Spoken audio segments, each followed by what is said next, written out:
విముక్తి కోసం పోరాటం చేసినటువంటి ఆదివాసీ యోధులకు సంబంధించినటువంటి ఇంద్రవెల్లి స్తూపం దగ్గర ఇవాళ ఉండడం నిజంగా నరనరాన కూడా ఒక ఉత్తేజం, నరనరాన కూడా వారు చేసినటువంటి త్యాగాన్ని ఒక పులకరింతలాగా ఉన్నది. మరి వారి త్యాగాలను గుర్తు చేసుకొని తెలంగాణ రాష్ట్రాన్ని అభివృద్ధి చేసుకుంటూ వచ్చినాం. వారు ఏదైతే భూమి కోసం పోరాటం చేసినరో తెలంగాణ రాష్ట్రంలో కేసీఆర్ గారు ఈ మొత్తం యావత్ తెలంగాణ ప్రదేశంలో ఉండేటటువంటి గిరిజన ఆదివాసీ సోదరులందరికీ కూడా మరి భూమి మీద హక్కులు ఉండాలని చెప్పి 4.5 లక్షల ఎకరాలకు భూమి హక్కులు, అడవి హక్కులను 2.5 లక్షల ఎకరాల పైచిలకు ఆదివాసీ గిరిజనుల సోదరులకు ఇవ్వడం జరిగింది. గత 10 ఏళ్లలో బీఆర్ఎస్ హయాంలో, కేసీఆర్ గారి హయాంలో మరి భుక్తి కోసం, భూమి కోసం పోరాటం చేసినటువంటి వీరులందరినీ కూడా గౌరవించుకోవడం జరిగింది.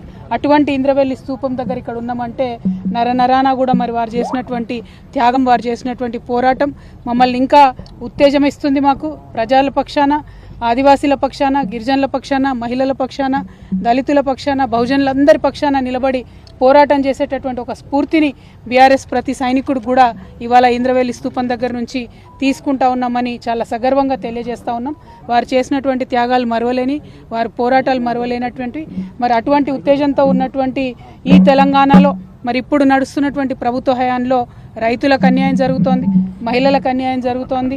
ఎవరన్నా గొంతెత్తి రైతుల పక్షాన, మహిళల పక్షాన, బహుజనుల పక్షాన మాట్లాడితే వెంటనే వారి మీద కేసులు పెట్టి ఇబ్బంది పెడుతున్నటువంటి పరిస్థితిని కూడా మనం గమనిస్తూ ఉన్నాం.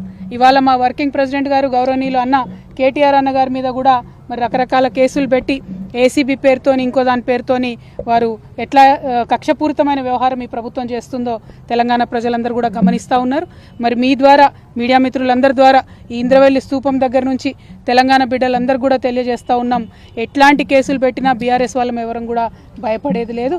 ఖచ్చితంగా ప్రజల పక్షాన, ప్రజలకు రావాల్సిన హక్కుల కోసం మా వాణిని వినిపిస్తూనే ఉంటాం, మా పోరాటం కొనసాగిస్తూనే ఉంటాం.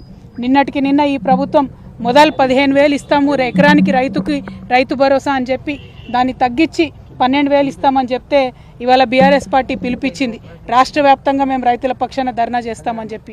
మరి బీఆర్ఎస్ పిలుపుతోని భయపడ్డటువంటి ప్రభుత్వం మరి ఇటువంటి కక్షపూరితమైనటువంటి కేసులతో వేధించేటటువంటి కార్యక్రమం పెట్టుకున్నది. ఈ విషయాన్ని ప్రజలందరూ కూడా గమనిస్తూ ఉన్నారు.